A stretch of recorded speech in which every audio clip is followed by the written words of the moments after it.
Hola, ¿cómo van? Espero que estén muy bien. Vamos a continuar con la lectura de Frankenstein de Mary Shelley. Así que bueno, vamos con el capítulo de hoy que nos toca, que es el capítulo 15.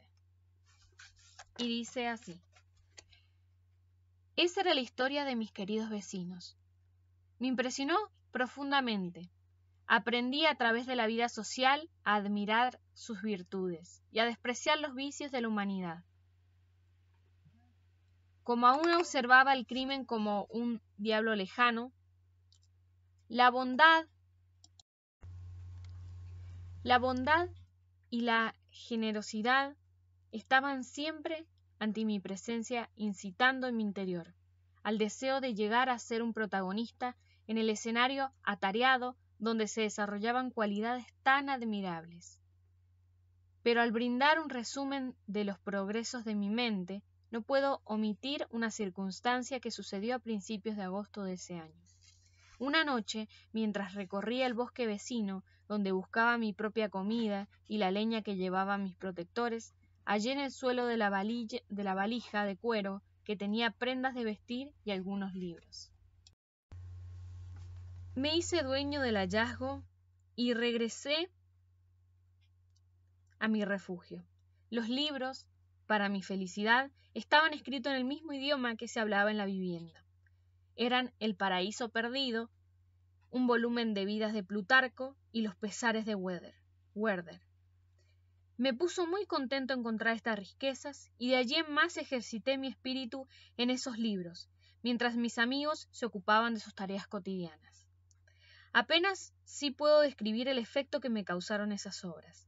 Me trajeron sentimientos e imágenes desconocidas que a veces me elevaban extasiado, pero generalmente me hundían en una atroz depresión. En los pesares de Werther, además, un relato simple y conmovedor, el volumen aporta tantos juicios y una claridad tan vívida sobre temas que habían sido oscuros hasta ese momento para mí, que encontré una fuente inagotable de asombro y reflexión. Las costumbres en él se describen mezcladas con los sentimientos más elevados, armonizaban con la experiencia que había realizado cerca de mis protectores y también con las necesidades que alentaban en mi propio corazón. Se me ocurrió que Werther era un ser mucho más divino de todo lo que había visto o imaginado. Su carácter no era orgulloso, pero sí profundo.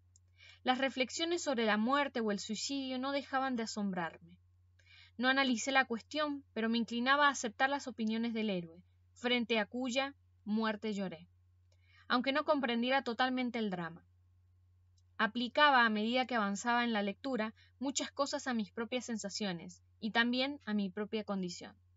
Me parecía que era semejante, pero a la vez diferente, a los seres que leía y cuya conversación escuchaba.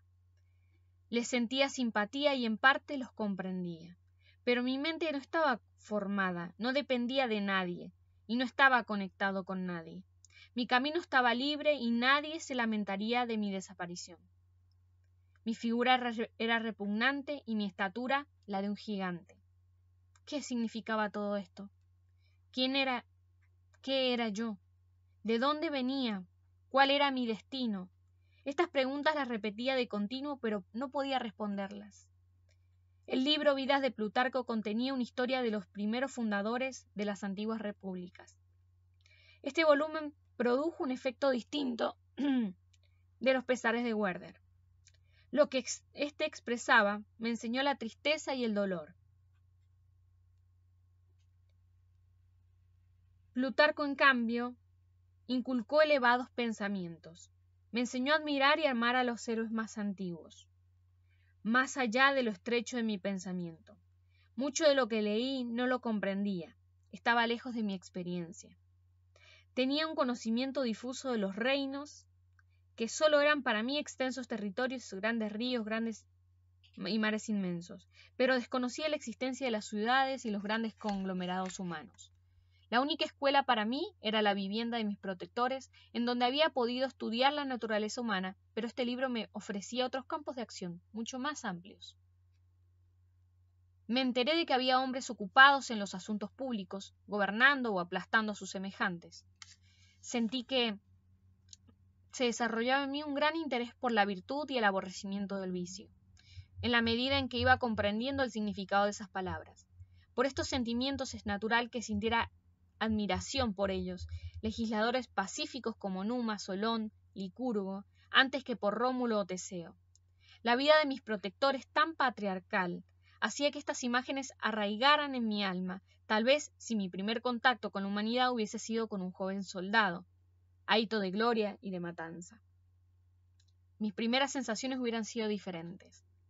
El paraíso perdido me trajo nuevas emociones, más profundas. Lo leí igual que los otros libros, como si hubiese sido una auténtica historia. Me trajo sentimientos de asombro, de temor reverente, esa figura de un Dios omnipotente en lucha con sus criaturas. Me llamaba la atención la semejanza entre algunas situaciones generales y las mías propias. Yo no estaba atado a ningún vínculo de otros seres como le sucedía a Adán. En todo lo demás no era igual su estado al mío. Él había nacido de Dios como una criatura bella y perfecta, feliz por la protección de su Creador. Podía mantener relaciones con seres superiores y obtener conocimientos. En cambio, yo era infeliz, indefenso y solitario. Muchas veces pensé que era Satán el más apropiado en mi condición, pero me sucedía como él, y la hiel de la envidia, cuando veía la felicidad de mis protectores, se apoderaba de mí. Otro hecho acentuó este sentimiento. Poco tiempo después de haber llegado a la choza, descubrí unos papeles en el bolsillo del traje que me había llevado de tu laboratorio. No les presté atención, pero ahora que podía leer lo escrito, comencé a analizarlos. Era tu diario de los 4 meses anteriores al momento de mi creación.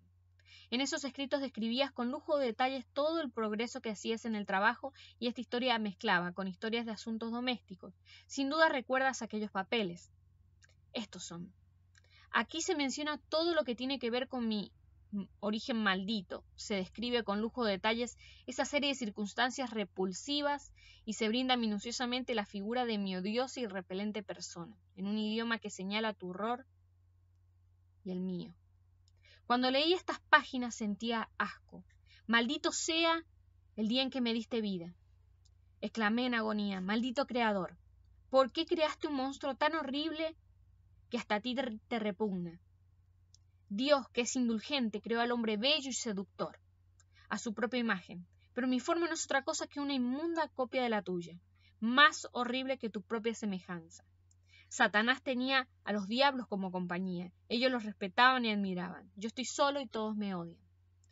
Así pensaba en mis historias de la soledad y tristeza, pero cuando observaba a mis buenos vecinos, su cordialidad y bonomía, confiaba en que cuando conocieran lo que yo les admiraba, sentirían compasión por mí y harían caso omiso a mi fealdad. ¿Podrían acaso rechazar de su puerta a alguien que por más monstruoso que fuese solicitaba su piedad? Pensé que no debía desesperar y que debía dejar de que me vieran, preparando un contacto que terminaría decidiendo mi destino. Lo postergué durante varios meses. Le daba tanta importancia al éxito que temía muchísimo el fracaso. Además me di cuenta que a medida que pasaba el tiempo comprendía más, por lo cual no quería realizar el intento hasta haberle sumado unos meses atrás.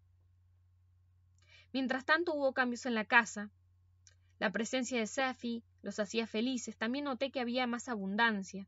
Félix y Ágata le destinaban más tiempo a la diversión y a conversar entre ellos, y las tareas las realizaban con ayuda de varios criados. No parecían ricos, pero sí cómodamente felices. Sus sentimientos eran serenos mientras que los míos se mostraban cada día más turbulentos. Y al aumentar mi comprensión, sentía aún más mi condición de infeliz. Es cierto que alentaban esperanzas, pero estas esperanzas se diluían cuando me observaba el rostro en el agua o mi sombra a la luz de la luna, cuando se tratase tan solo de una pálida imagen y de esa sombra huidiza. Quise aventar mis temores y tomar fuerzas para esa prueba que quería afrontar unos meses después, y muchas veces dejaba que mis pensamientos liberados del razonamiento vagasen por los campos del Edén, e imaginaba criaturas cordiales que sentían afecto por mí y borraban mi humor sombrío. Sus expresiones angelicales derramaban sonrisas de consuelo, pero era tan solo un sueño. No existía Eva para calmar mis pesares, o para que compartiese lo que sentía. Estaba solo. Recordé la súplica de Adán a su creador, pero ¿dónde estaba el mío? Me había dejado y en la amargura de mi corazón terminé maldiciéndole. Así transcurrió el otoño, vi con sorpresa que las hojas amarillaban y caían y sentí tristeza. La naturaleza volvía a ser sombría y estéril, como cuando por primera vez contemplé los bosques y la luna.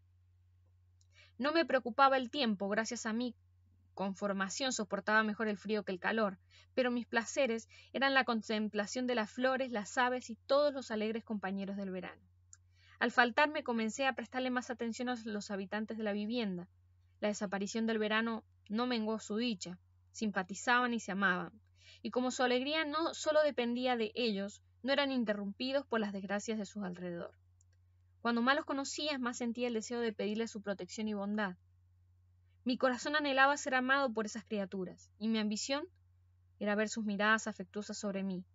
No quería pensar que podían apartarse con horror los pobres que se detenían en aquella casa. Nunca eran rechazados. Es cierto que yo pedía tesoros mayores, que un plato de comida o un descanso, necesitaba afecto o simpatía. No me creía indigno de recibirlos. El invierno avanzó, y desde el día en que fui creado, asistía a una gran conmoción de las estaciones. En ese momento estaba atento al plan que me dejaría penetrar en la casa de mis protectores. Cavilé muchos proyectos y finalmente decidí que golpearía aquella puerta cuando el anciano ciego se encontrara solo. Era tan sagaz como para darme cuenta de que mi fealdad era el principal elemento del horror para los que habían visto hasta ese momento. Mi voz era ronca, pero no existía en sus tonos nada que fuera terrible. Por eso supuse que en ausencia de sus hijos tal vez pudiera conquistar la buena voluntad del anciano, de Lacey, y tal vez que consiguiera que mis protectores más jóvenes terminaran tolerándome.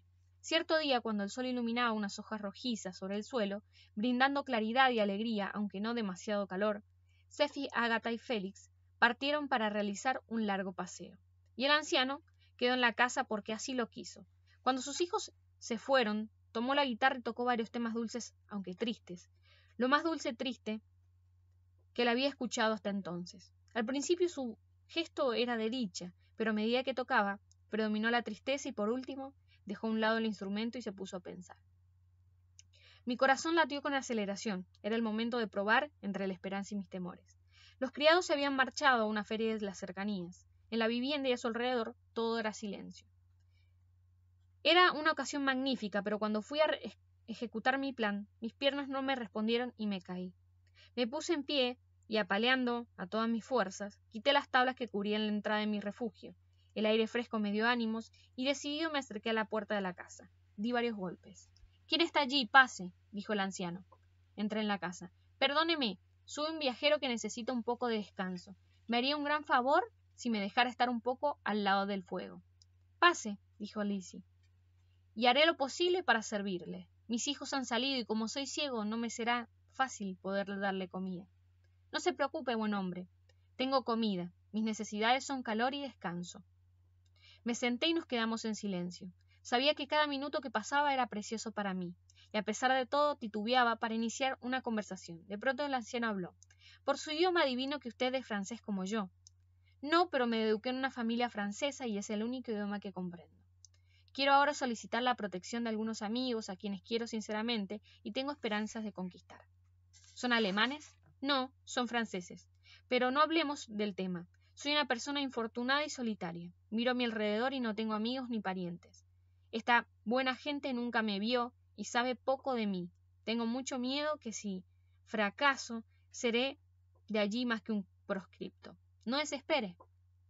Es lamentable no tener amigos, pero los corazones de los hombres, cuando no los une el prejuicio de un interés, desbordan de amor y caridad. Tengo fe, si esos amigos son buenos y cordiales, no tenga miedo. Son muy buenos, son las criaturas más maravillosas del mundo, pero lamentablemente tienen alguna repugnancia hacia mí. En el curso de mi vida no le hice daño a nadie y he realizado algunos actos benéficos, pero un prejuicio fatal no les deja ver con claridad, y donde tendrían que ver un amigo, creen encontrar un aborrecible monstruo. Se trata de una situación lamentable, no cabe duda, pero si usted es inocente, no conseguirá sacarlos del engaño. Estoy dispuesto a hacerlo. Es por eso que tengo un miedo tan grande. Amo tiernamente a esos amigos. sin que lo supieran, aunque durante meses traté de hacerles favores con actos bondadosos, pero ellos creen que quiero lastimarlos, y en este prejuicio el quiero es el que quiero destruir. ¿Dónde viven sus amigos? Cerca de aquí. El anciano se interrumpió y luego dijo: si usted me confía en el caso en detalles, quizás pueda ayudarle. Soy ciego, y yo puedo juzgar a la gente basándome en su presencia, pero en lo que dice hay algo que me hace creer en su sinceridad. Soy pobre y vivo recluido, pero me gusta mucho serle útil. Buen hombre, le agradezco y acepto su generosa oferta. Sus palabras son tan bondadosas que me elevan desde el polvo en que caí, y confío que, con su ayuda, no tendré que abandonar la compañía y el efecto de mis semejantes. Quisiera Dios que no, aunque fuese usted un criminal, esa actitud lo impulsaría a la desesperanza en lugar de llevarlo hacia la virtud. También yo soy infortunado. Mis familiares y yo hemos sido condenados a pesar de que éramos inocentes. Fíjese si me preocupan sus infortunios. ¿Cómo podré agradecerle? He oído la bondad salir de sus labios. Tendrá mi eterno agradecimiento. Y su gesto tan humano me asegura el éxito de esos amigos a quienes pronto veré. ¿Puedo saber quiénes son y dónde viven? Guardé silencio. Pensé que era el momento en que recibiría la felicidad o me la quitarían para siempre.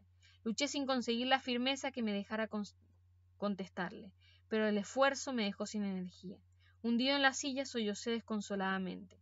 En un instante oí los pasos de los más jóvenes. No tenía un minuto que perder, así que le tomé la mano y le exclamé: ahora es el momento, sálveme. Usted y su familia son los amigos que busco. No me deje solo en esta prueba. Dios mío, exclamó el anciano, ¿quién es usted? En ese momento abrió la puerta y entraron los jóvenes. ¿Quién sería capaz de descubrir el horror y el azoramiento cuando me vieron? Ágata se desmayó y Safie huyó de la vivienda sin darle asistencia a su amiga. Félix se arrojó hacia adelante y con una fuerza increíble me apartó de su padre, ante quien estaba de rodillas. Llevado por la furia, me empezó a golpear con un bastón. Podía haberlo destrozado, como destroza un león a un ciervo, pero mi amargura me debilitó y me dejó inmóvil. Vi que iba a repetir el golpe y entonces abandoné la casa con dolor y quebranto. Ante el tumulto que se creó, huí hacia mi refugio. Espero que les haya gustado. Nos vemos en un próximo capítulo. Adiós.